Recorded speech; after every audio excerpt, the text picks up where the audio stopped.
السلام علیکم ورحمۃ اللہ وبرکاتہ۔ بسم اللہ الرحمن الرحیم۔ 9 نومبر علامہ اقبال کا یوم پیدائش تھا۔ اس کی نسبت سے کل پورے ملک میں مختلف سوسائٹیوں کی طرف سے، اداروں کی طرف سے ان کا یوم پیدائش منایا گیا، ان کا مشن بیان ہوا۔ نوجوانوں کو انہوں نے جو ایکسلریشن دی، اس کے ذریعے سے مسلمانوں کو بیدار کیا۔ ان کے اشعار جو ان کی نسبت روحانی مولانا روم کے ساتھ تھی، جو فرمایا کرتے تھے، تو اس مولانا روم کے وہ اپنے آپ کو علامہ اقبال شاگرد کہتے تھے، وہ نسبت رکھتے تھے، جس میں ہے مصطفیٰ ہرگز نہ گفتے تا نہ گفتے جبرائیل، جبرائیل از ہم نہ گفتے تا نہ گفتے کردگار۔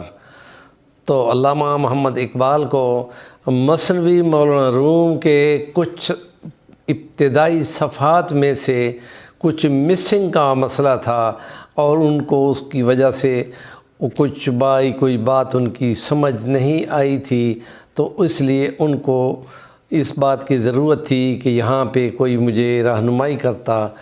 تو ہندوستان کے اتنے بڑے محدث جو انور شاہ کاشمیری رحمۃ اللہ علیہ گزرے ہیں، انہوں نے علامہ اقبال کو کہا کہ مولوی حسین علی میاں والی والے وہ مثنوی ہر وقت بغل میں لے کے پھرتے ہیں، اور جہاں بھی جاتے ہیں قرآن بیان کرتے ہیں تو ساتھ مثنوی پڑھتے ہیں۔ آپ کا مسئلہ وہ حل کر سکتے ہیں، اگر کسی طریقے سے آپ میاں والی جا سکیں تو پھر وہ آپ کو تمام رہنمائی کر سکیں گے۔ لیکن وہ یہ سوچ رہے تھے کہ میں کیسے جاؤں گا، وہ کون سا علاقہ ہے، میں کب جاؤں۔ ان سکیموں میں تھی کہ ایک دن ان کے دروازے پہ لاہور میں دستک ہوئی، تو اپنا ان کا جو گارڈ تھا وہ دروازہ کھولتا ہے تو دیکھتے ہیں، تو وہ یہ کہتے ہیں کہ یہ میری پرچی دو، نام لکھتے ہیں، ان کو پرچی دیتے ہیں۔ تو علامہ محمد اقبال نے ابھی جوتے بھی نہیں پہنے، اور یوں ہی پرچی دیکھی تو بھاگ پڑا، اور پیروں ننگے وہاں دروازے پہ پہنچا اور کہتا ہے، حضرت مولانا حسین علی صاحب، آپ کم از کم مجھے اطلاع تو دی ہوتی کہ آپ تشریف لائے ہیں۔ تو ان کی دید قابل دید تھی، اور وہ بھاگتے ہوئے ان کو لے کے آئے، اور کہتے ہیں کہ وہیں انہوں نے کہا کہ مجھے مثنوی کی فلاں جگہ کا مسئلہ ہے، تو انہوں نے کہا کہ ابھی میں تمہیں زبانی سمجھاتا ہوں۔ تو جو رول تھا اس کے مثنوی سمجھانے کا، وہ انہوں نے وہیں پر راستے میں ہی ان کو سمجھا دیا۔ ان کا بس مجھے سارے سمجھ آ گئی۔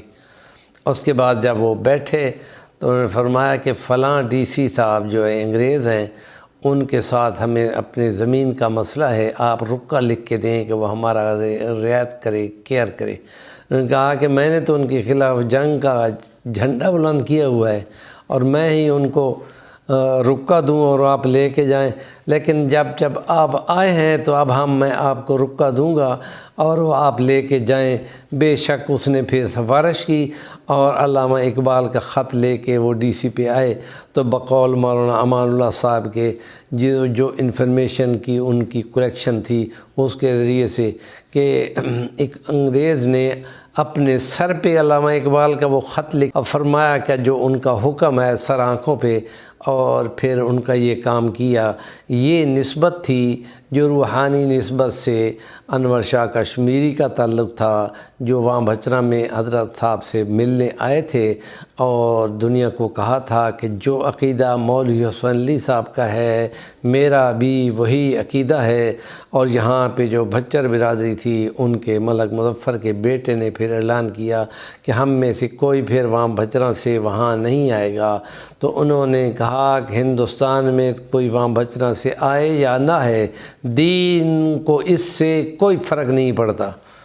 اور پھر مفتی کفایت اللہ رحمۃ اللہ علیہ، جو دلی کے سب سے بڑے مفتی تھے، ان کے پاس بھی کسی نکاح طلاق کے سلسلے میں بات کرنے لوگ گئے تھے، اور پھر انہوں نے کہا کہ تم ادھر کدھر آ گئے ہو، اتنا دور کیوں آ گئے ہو؟ تو مولوی حسین علی صاحب جو وہاں بیٹھے ہوئے ہیں، تو وہاں سے پوچھنے کا وہ تو جی وہاں بھی ہیں۔ انہوں نے کہا نکلو ادھر سے، پھر منہ ہی نہ کرنا۔ اور پھر ناراض ہو کے انہوں نے بھگایا، تو پھر منتیں کرنے لگ گئے کہ ہمیں فتویٰ دے دیں۔ اس کے بعد انہوں نے منت کے بعد انہوں نے ان کو فتویٰ دیا۔ چینل کا نام ہے صفی روانی، ضرور سبسکرائب کریں اور کام کی بات کا کمنٹ ضرور کریں۔